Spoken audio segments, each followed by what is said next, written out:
But that changed drastically last year when I came here, and I had a wonderful visit in KASARAGOD. Little did I know that I would have the opportunity to come back one more time, and I want to thank you for giving me that opportunity. I would like to thank the Vice Chancellor. I would like to thank the head of the Department of Comparative Literature, and to be a little bit more specific, I would like to thank Dr. Jancy James, Dr. Prasad, Dr. Raghavan, Dr. Yohanan, Dr. Joseph. All of you have put up with my Rama-centric view and my concentrating on Ramayana, but not knowing any practical things. And I would like to tell you that in my view, here in this university, you have some outstandingly talented and resourceful students. These students, all of you, have blossomed in the last year since I have seen you. I learned that you have done all the organization for this program on your own. I know many established academics that couldn't possibly be organized enough to organize a program like this. You are to be congratulated. And I would also like to thank people in the audience from last year. You may recall we had a very long question session last year. I have been thinking about your questions for a year. Thank you. Now, this morning, I want to do something fairly straightforward to provide some basis for us as we think about the characters, the pratinayakas, over the course of this day. What I want to do is fairly straightforward. My talk will have two portions. First, I want to look specifically at the places in Valmiki's Ramayana where Ravana is important to the narrative and the plot. And I want to see what effect Ravana's actions have on the outcome of the story. Then in the second portion of the talk, I want to look specifically at the play that will be performed later today by Shanmugam, Kala Mandalam Shanmugam, and I want to look there at what is Ravana's role in that play. This will set up a discussion in which many of the other programs can be put in perspective. For those of you who know Valmiki's Ramayana by heart and are much more knowledgeable than I am on it, please forgive me if I am reviewing some things you already know. And similarly, with the play we are seeing a section of tonight, Ravana Udbhavam, and particularly the section called Tapas Attam. So let's think of what scholars know about Valmiki's Ramayana. First of all, we know that it is the earliest extant, full literary telling of the story of Rama and Sita. I'm not going to say Ram-Katha, I'm going to say Rama and Sita, because the story is about both of them and the relationship between them. Now, this particular text, scholars, most of them date this to approximately, the oldest core, approximately 250 before the Common Era. This is a truly ancient text. Furthermore, scholars believe that the main core of the text was written by Valmiki or attributed to an author named Valmiki and written about the same time. But Scholars believe that the first book, that's Balakanda, and the very last book, that's Uttarakanda, were probably written later. They put a different kind of a spin on the story, the beginning and the end.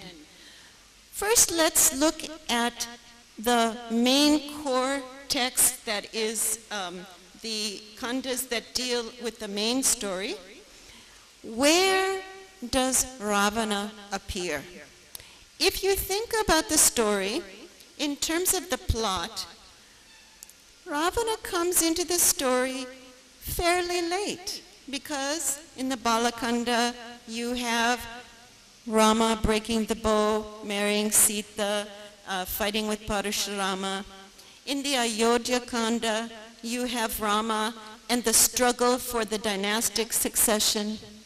In the Aranya Kanda, at first you have Rama, Sita, Lakshmana settling into the forest. Ravana comes into the story as a result of Shurpanakha, who is mutilated at the command of Rama by Lakshmana. Shurpanakha goes to Ravana's court and tells her brother, "You must restore the honor of our lineage, and also," now listen to this, "and also Rama has a very beautiful wife." See, that double kind of message is there. On the one hand, you must restore our lineage, our honor, and on the other hand, you, Ravana, who always want the best of everything, the most privileges, all the pleasures, you will want Ravana's wife. So that's when Ravana first comes openly into the story. The next time we see Ravana, he is talking to Maricha, his uncle. He is telling Maricha, "You must take on the form of a golden deer." Now notice that in that scene, Maricha does not want to take on the form of a golden deer. Maricha says, "I don't want to do that. I've already had an encounter with Rama. I don't want to take another encounter with Rama." Then think about this.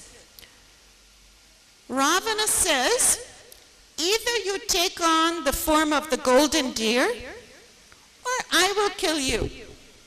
Okay? That's like a mafia style. You do what I say, otherwise I chop off your head. Okay? So Maricha is put in a very particular position. If he becomes the golden deer, he will be killed by Rama. If he doesn't become the golden deer, he will be killed by Ravana. So he is forced to take that position. Then Ravana comes and he abducts Sita. But how? How does he do it? This is the element of the plot that is very peculiar. He comes in disguise as a sannyasi. He pretends that he is asking for alms, and then once he has tricked Sita, he carries her away. So again, let's look at this incident. He is misleading Sita. He is deceiving her with a form that is not his true form. And she, who has been well brought up to show hospitality to a holy man, when she carries out her dharma to the holy man, that's when she gets abducted.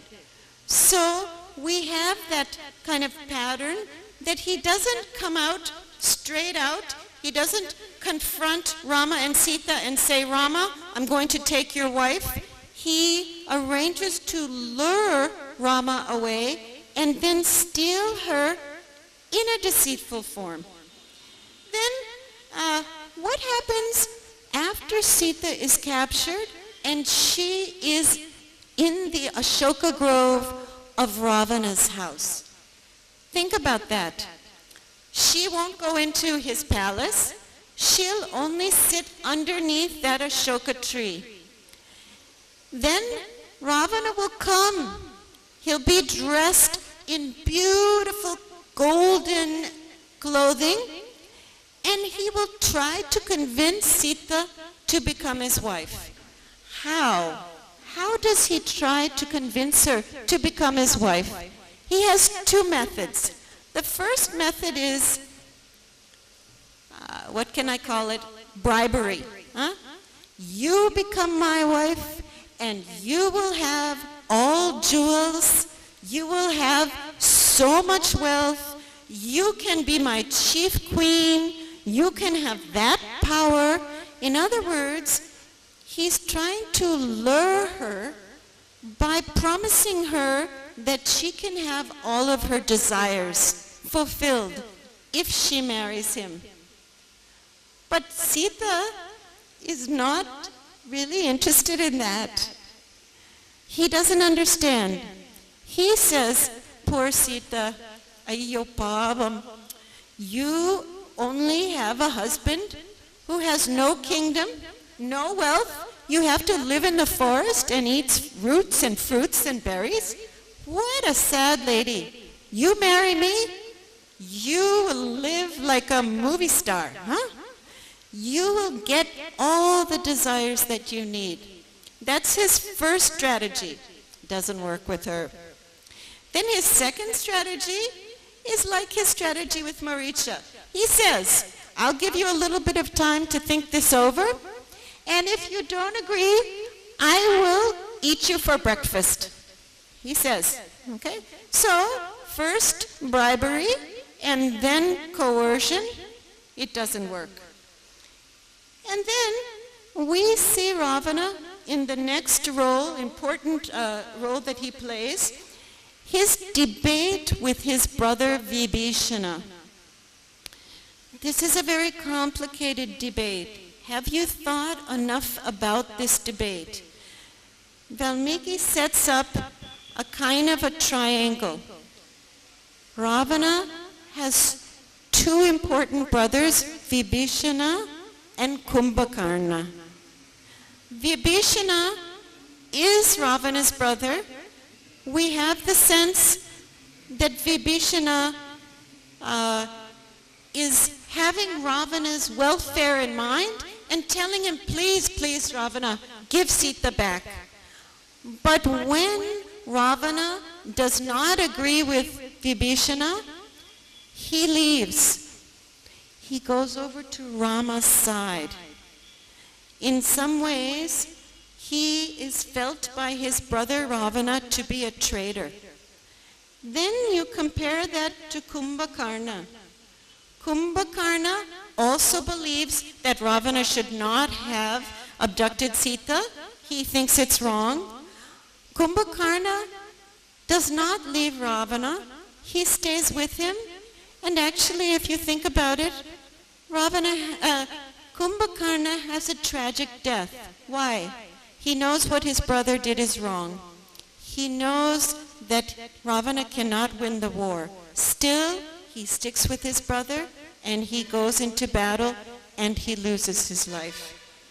Then finally, Ravana himself, dies